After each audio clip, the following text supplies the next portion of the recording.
ఇలాంటి సుదీర్ఘ రాజకీయ అనుభవం ఉన్న దాదాపు 7 సార్లు ఎమ్మెల్యేగాను ఒకసారి పార్లమెంట్లో అడుగుపెట్టిన మీకు Panchayati Raj, technical education, forest, R&B అనేక మంత్రిత్వ శాఖల్ని సమర్థవంతంగా నిర్వహించిన మీకు ఈ సభాధ్యక్షుడు ఈ స్పీకర్ స్థానంలో కూర్చోవడం నాకు చాలా ఆనందంగా ఉంది. ఇన్ని దశాబ్దాలు ప్రజలు రాజకీయ జీవనంలో ప్రజలు మీ వాడి వేడి చూశారు. మీకు కోపం వస్తే ఋషికొండను చెక్కినట్టు ప్రత్యర్థులకి పదునైన ఉత్తరాంధ్ర యాసలో గుండు కొట్టేస్తారు. ఒకటే బాధేస్తాం సార్, ఇకపైన మీకు తిట్టే అవకాశం లేకపోవడం. కానీ ఇక మీద సభలో ఎవరు తిడుతున్నా దాన్ని ఆఫ్ చేసే బాధ్యత మీ చేతిలోనే ఉంది. మీరే మైక్ ఆఫ్ చేయాలి. అంటే మా చిన్నప్పుడు నేను చూసేవాడు, ఒకసారి అల్లరి చేసే అబ్బాయిని క్లాస్ లీడర్ చేసేవాడు చిన్నప్పుడు మా స్కూల్లో. కానీ ఇన్నాళ్ళు ప్రజలు మీ వాడి వేడి పలుకులు, మీ ఘాటైన వాగ్దాటి చూశారు. ఈ రోజు నుంచి రాష్ట్ర ప్రజలు మీ హుందాతనం చూస్తారు. డిబేట్స్ వెనకాల దాక్కుని సంస్కారహీనమైన భాషల్ని, భావాలని రకరకాల మాధ్యాల్లో విరజిమ్ముతూ ఉంటారు. దాని నియంత్రణ మీ ఆధ్వర్యంలో ఇక్కడి నుంచే మొదలవ్వాలి.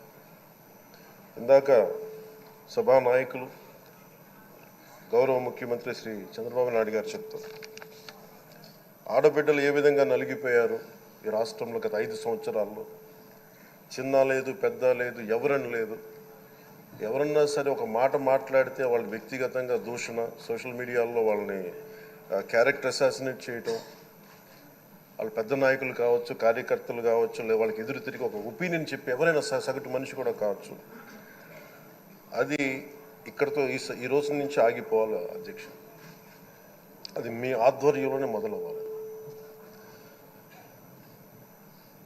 గత ప్రభుత్వం తాలూకు సభ జరిగిన విధానం చూస్తే ఈ వ్యక్తిగత దూషణ ఇవన్నీ చాలా ఇబ్బంది పెట్టే ప్రజలు.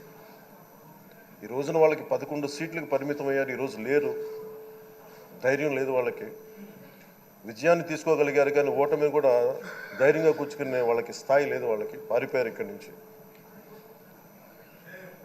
భావంలో ఉండే తీవ్రత భాషలో ఉండాల్సిన అవసరం లేదు. భాష మనుషుల్ని కలపడానికి కానీ విడగొట్టడానికి కాదు, భాష విద్వేషం రేపడానికి కాదు, పరిష్కరించడానికి. ఎంత జటిలమైన సమస్య అయినా, భయంకర సమస్య అయినా చర్చల ద్వారా పరిష్కరించుకోవడానికి కానీ వివాదం సృష్టించడానికి కాదు. ఈ సభ ఉన్నది అందుకు. కానీ మనం చూసింది వాళ్ళ దగ్గర నుంచి బూతులతోటి, వ్యక్తిగత దోషులతోటి రాష్ట్ర పురోభివృద్ధిని ఆపేశారు. అలాంటి సభ కాకుండా ఇందాక మన పెద్దలు శ్రీ గౌరవ ముఖ్యమంత్రి చంద్రబాబు గారు చెప్పినట్టుగా ఇది భవిష్యత్తుకి ఇది ఒక ప్రమాణం అవ్వాలి. 2047 వరకు ఇంత అద్భుతమైన స్థానంలో మనకి ఆంధ్రప్రదేశ్ తెలుగు జాతి ఉన్నత స్థాయికి వెళ్ళాలంటే ఈరోజు మనం వేసే ప్రతి అడుగు అది భవిష్యత్ తరాలకు ఒక నిర్దేశక ఒక టచ్ స్టోన్గా ఉండిపోవాలి, ఒక గిట్ రాయిగా ఉండిపోవాలి. ఈ రోజున ఈ సభలో ఉన్న గౌరవ సభ్యులందరూ చట్టాలు చేయడానికి ఉన్నారు, చట్టాలు ఉల్లంఘించడానికి కాదు. విభేదించడం అంటే ద్వేషించడం కాదు, వాదించడం అంటే కొట్టుకోవడం కాదు. ఇవన్నీ విభేదించడం, వాదించడం ఇవన్నీ ప్రజాస్వామ్యానికి చాలా మౌలికమైన పునాదులు.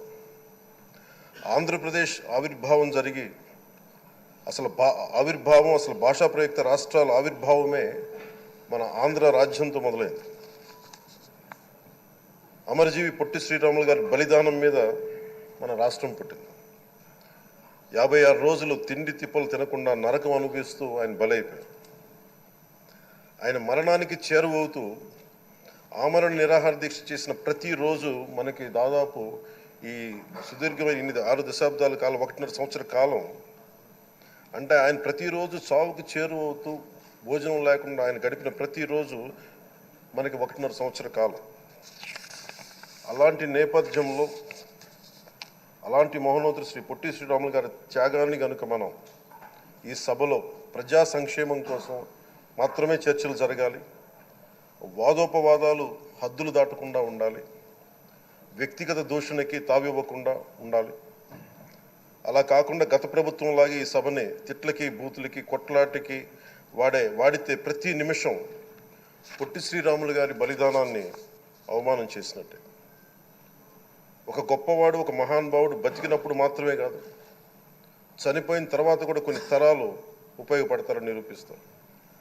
అలాంటి కోవకు చెందిన మహానుభావులు ఆంధ్ర రాష్ట్ర సృష్టికర్త, భాషా ప్రయుక్త రాష్ట్రాలకు శ్రీకారం చుట్టిన ద్రష్ట, అమరజీవి శ్రీ పొట్టి శ్రీరాములు గారి స్మృతిలో ఒక విలువలతో కూడిన ఒక సత్సాంప్రదాయాన్ని తెరలేపుతూ మీ ఆధ్వర్యంలో ఈ సభ జరగాలని, ఈ 5 ఏళ్ల ప్రజాప్రస్థానంలో ఈ విలువైన 5 ఏళ్ళు రాబోయే తరానికి గొప్ప భవిష్యత్తునిచ్చేలా, అన్నం పెట్టే రైతుకి, కౌలు చేసుకునే రైతుకి, రైతు కూలీకి అండగా ఉండేలా, మహిళలకి భద్రతతో పాటు ఉన్నత స్థాయికి ఎదిగేలా, ప్రభుత్వ ఉద్యోగులకి భద్రత కల్పించేలా, పశువు పక్షి ప్రకృతి సర్వజనులందరికీ కూడా మతాలకి ప్రాంతాలకి అతీతంగా సుభిక్షంగా అభివృద్ధి పదంలో ఆంధ్రప్రదేశ్, ఆంధ్ర రాజ్యం అద్భుతమైన ప్రగతి సాధించేలా ఈ చర్చలు సాగాలని కోరుకుంటూ, సభాపతి అయ్యన్న పాత్రుడి గారికి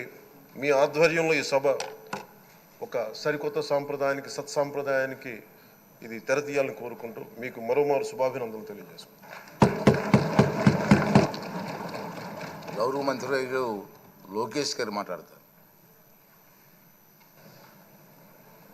స్పీకర్ గారు